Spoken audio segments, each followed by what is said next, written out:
Things just went from bad to way, way, way worse for the crypto pirates. And they're trying to keep it hush-hush. They're now starting to see what the reality is. They're afraid there's going to be a run on the exchanges, so they're hiding the information. But in this video today, I'm going to reveal this for you. We've been warning about this for weeks. If you have any money or any attachment to cryptocurrency or Bitcoin or any of it, I would highly advise you by the end of business today to close up shop on that. Take whatever losses you need to. Now, I'm sure there's a lot of crypto lovers out there that are shaking their heads and waggling their fingers. Just give me a few minutes. Let me show you what I have to say. And then by all means, down in the comment section, if you want to counsel people to buy the dip, please go ahead, but be warned, the McKee will laugh at you. 6 or 7 weeks ago, I started talking about this.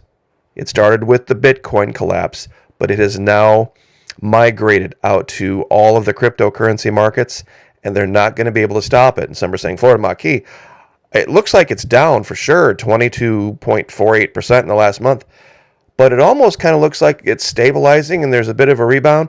This is what they call dead cat bounce. This happens with a lot of collapsing investments.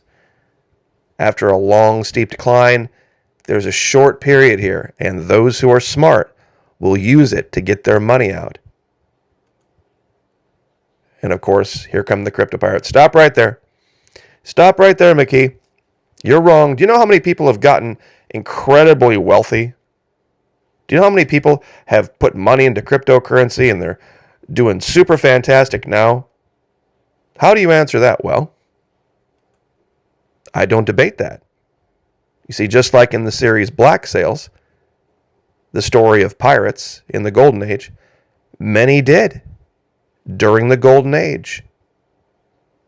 But there was always a clock going. It was never going to last forever. And now it's time to pay the piper. The government is coming, and they're going to seize the exchanges. They've already said it. You're going to wake up one day, and your entire crypto portfolio is going to be unavailable. You will not be able to trade. You will not be able to withdraw. You will not be able to do anything with it. I used the series Black Sails because they told the story. They literally told the entire story of cryptocurrency in 4 seasons. For those of you who have not watched Black Sails, they told the entire story of cryptocurrency in 4 seasons, and when you see it, your mouth will hit the floor. It's like, oh my God, this is exactly what's happening. Real quick synopsis. A bunch of pirates decide they want to turn Nassau into a pirate hometown, so to speak, and they steal a bunch of Spanish gold. And then they convert it into rubies, gems, diamonds, pearls, trying to hide the wealth, creating their own make-believe currencies. At the time, all based off of Spanish gold. Well, what's happening in the cryptocurrency markets? People are taking accepted currencies, dollars, rubles, yen, and converting it to something that isn't widely accepted, just in their own little circles. That's exactly what happens in Black Sails. Now, this character, and I've been remiss, I haven't given the actress credit here.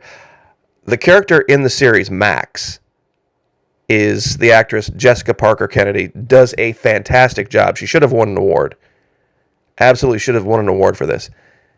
Starts off as nothing, having nothing, on the street, poor, destitute, but figures out the rules of the game and begins to hatch a plan and starts to use her head and works her way up the chain and makes some good decisions, and by the end becomes very, very wealthy, but at the expense of a lot of suckers. At the expense of a lot of suckers. See, she was, of course, a lady of the night. She worked in the brothel, and a lot of people looked down on women who do this. But she knew eventually she was going to be something more. Now, what's happening in the real world? Great story, Monkey. What's happening in the real world? Bitcoin analysts fear new Bitcoin price dip as funding rates drop post-Fed. Concerns over possible U.S. regulation add to nerves as market sentiment calls for losses, not gains, to form the next moves of Bitcoin. Okay, great. This is all about Bitcoin, but this isn't about cryptocurrency in general. Just wait. Bitcoin created resistance at a ceiling of 37.5 on Friday amid an increasing consensus that a new dive was underway. Data from the exchanges revealed 37.5 is the ceiling. Bitcoin has recovered from a trip as low as 35. It got down to 33s. Now, with funding rates continuing into negative territory, it seemed the market expected another investigation of the area closer to 30. It's going way lower. And why is it going way lower? While sustained low funding rates provide fuel for a squeeze of unsuspecting shorters, mixed emotions prevailed Friday amid news that the U.S. government was allegedly preparing an executive order on cryptocurrency. White House reportedly preparing executive order on crypto. The Biden administration is expected to issue an order that would make government agencies begin conducting risk analysis on cryptocurrency as a national security threat. Yep, that's right. They're going to declare cryptocurrency a national security threat. And you know what that means. They're going to seize it. All of these promises of crypto creating freedom and liberty, and you'll be able to divorce yourself from the system, and it's decentralized. It was all garbage. Now, I'm sure there's a lot of people out there right now shaking their fists in the air going, that's wrong, that's illegal, that can't be done, that's just, it's entirely inappropriate, that's it, I'm voting for the other guy next time. Does that change the real world? No.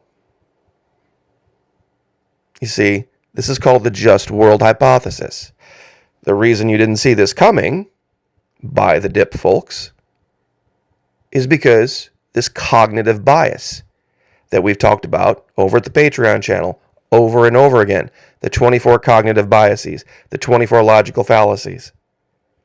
See, you believed that you could go out there and run around and suck trillions of dollars of wealth out of world economies, meaning taking dollars, rubles, yens, pesos, and convert them into this untrackable, untraceable currency, and that there wasn't going to be a backlash.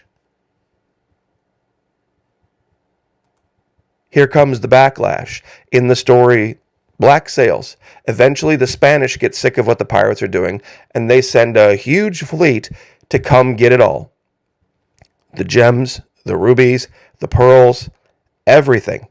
And they burn the place to the ground, which is exactly what they're going to do to crypto. It's exactly what they're going to do to crypto. She walked away sitting pretty because she saw that coming. She saw that coming. It's time to realize what's happening and wake up and understand the rules. Through the whole series, this character was seen as the one that was getting the short end of the stick, so to speak, and eventually walked away with all of it. Now, self-serving bias. You believe your failures are due to external factors, yet you are responsible for your successes. See, everybody was trying to pat themselves on the back and calling themselves financial geniuses for getting into crypto, when really there were external forces that were making that work, not genius. And of course, now that everything fails, and those who keep their money in it and keep buying the dip and all this crap, when they fail and they lose everything, they're going to blame external factors, even though it was staring them right in the face. If you would like to know more about the 24 cognitive biases, the 24 logical fallacies that are controlling everyone's thinking right now, join us over at Patreon. Believe me, it'll be worth your dollar. $1, not per video, not per week, per month. Even less if you sign up for a year. Refundable. Go check out the content. You can inbox me over there, private message me, direct message me. Say, you know what, I checked out the content. It's not for me. It's a little too spicy, too racy. I've had this. I've had a lot of female patrons go over there and they just can't handle the image of, well, you know what. And I've given them their money back. It's not really the point of what we're trying to teach over there. But we've been able to partner with Vimeo to do this. In other news, I used this image to make another point some weeks ago. It is easier to find men who will volunteer to die than to find those who are willing to endure pain with patience. The hand of the diligent will rule, while the slothful will be put to forced labor. You see, that's kind of what crypto is. Crypto is just a hidden form of sloth. I want to make a bunch of money, but I don't want to work for it. I want to get rich, but I don't want to work for it. And that's what people were trying to sell with crypto. And you see this guy here in the lower right? See, this is the evidence of pain with patience. To look like this takes pain. Accepting pain with patience. Over and over and over again. There's no way you look like this without doing it the right way. A lot of people said, you just show girls in bikinis. I'll show this too. This takes work. This takes work and accepting what the score is, what the reality is. This channel is called the Florida Maquis. The Maquis in France and Spain during World War II had to endure pain with patience and sometimes had to just not get so hung up on the idea of cultural morality. They had to do what they had to do while they were at war. And in war, knowing your enemy is job one. There is an amazing story out there now from James Carville. Now, I know a lot of you are probably like, oh, that Democrat strategist guy, I'm not listening to this. You need to know your enemy. He just gave a huge window into the thinking of the progressive liberal Democrats. See, a lot of these folks in France and Spain weren't all too fired up about listening to German communications after having what they've gone through. After having gone through what they went through. But they had to anyway. They had to learn German. Like, I don't want to learn German. I don't want to learn German. We want the Germans out of here. They had to learn German so that they could understand what the enemy was saying. James Carville assails, quote, unquote, emotional Democrats for wasting money on unwinnable Senate races. Stupid, you know what? Quote, we're addicted to hopeless causes. This is exactly echoing what Governor DeSantis said months and months and months ago about civics. Now wait until you read this. It's an amazing thing to hear because he gets it exactly right. This is the interview on Vox. They're talking about Manchin and cinema and all this. And this guy's asking him questions. He says, okay, the question from this Sean Illing, I guess is the name. Okay, fine, we get that. But I guess what I'm asking that question as a strategist, why would the White House pursue something, meaning the failed legislation that they wanted to push recently? They must have known would fail. I think that what they would say is we keep negotiating right up to the end. You got to remember that there's a paper-thin majority in the House, 50-50 Senate. You can ask a lot of party unity, but they only lost 2 out of 50. I understand people's frustration, but for God's sake, the answer to it is not to get mad at Democrats, meaning Manchin and Sinema, The answer is to go out and elect more Democrats. Now, here's where it gets juicy. James Carville, understand that Joe Manchin is a Roman Catholic Democrat in a state in which not a single county has voted Democrat for president since 2008. I repeat, not a single county has voted Democrat since 2008, yet they have a Democrat senator. Politics is about choices, and he's up for re-election in 2024. If Manchin runs for re-election, I'll do everything I can to help him because it's either going to be Joe Manchin or Marsha Blackburn. It ain't Joe Manchin or Ed Markey. You understand that? It's really that simple. Now, he says he doesn't understand cinema, but that's another story.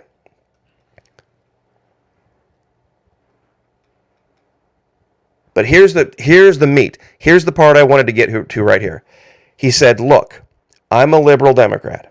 Always have been. But some of these people bitching about Manchin can't see political reality straight. 6% of adults in this country identify as progressive. Only 11 or 12% of Democrats identify as progressive. So let's just meet in the middle and say something like 7 or 8% of the country agrees with the progressive left. This ain't a debate anymore. Someone like Manchin is closer to the mainstream than a lot of these people think, and pretending like he isn't won't help the cause. He says he'll go back to his earlier point. If they, the Democrats, want to pass more liberal policies, they need to elect more Democrats. And this is the best. He says, just look at how Democrats organize and spend money. Jamie Harrison, South Carolina, raised over $100 million only to lose his Senate race to Lindsey Graham by 10 points. Amy McGrath runs for Senate in Kentucky and raised over $90 million only to get crushed by Mitch McConnell. They were always going to lose those races, but Democrats keep doing this stupid they're too damn emotional. How many times has this channel talked about thought over emotion? If we think while they're feeling, we'll win. Democrats obsess over high-profile races they can't win because that's where all the attention is. He's saying that Democrats are addicted to hopeless causes. He said, you know who was paying attention to these races? The Republican Party. Last he checked, Republicans raised $33 million for Secretary of State races around the country. Secretary of State. Most people couldn't even tell you who the Secretary of State of Florida is. And virtually everybody knows all of the people from watching my channel. The Democrats had until recently raised $1 million. I think it's now up to $4 million. That's the story right there. Civics. That's the difference right there. Complaining about a Democratic senator in West Virginia is missing the plot.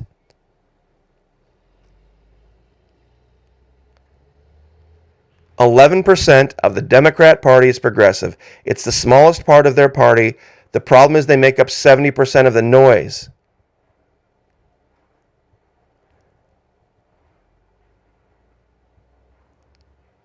And this is what's going to kill them.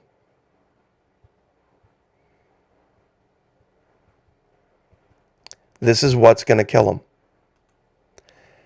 24 logical fallacies. 24 cognitive biases. If you can learn these and defeat these, the change will be dramatic. We're going to cover this in another video. Treasure map to find meteorites in Antarctica. But make no mistake, guys. Learn the rules or suffer under those who have. That's the big story of today's video. In this series, and it applies in real life, this girl could have wallowed in self-pity and said, oh, woe is me, woe is me. Life has handed me this terrible situation, and I'm in this land with all these pirates, and they're going to use me and do horrible things to me. She made a plan. She made a plan. She got control of her mind, started to see things clearly, made some good decisions, and ended up on top. We would love to have you over at Patreon. This is where it all begins. This is where it all began for me in the military. This is what they trained me to do. This is what the military trains a lot of people to do, or at least they used to. Get control of your mind first,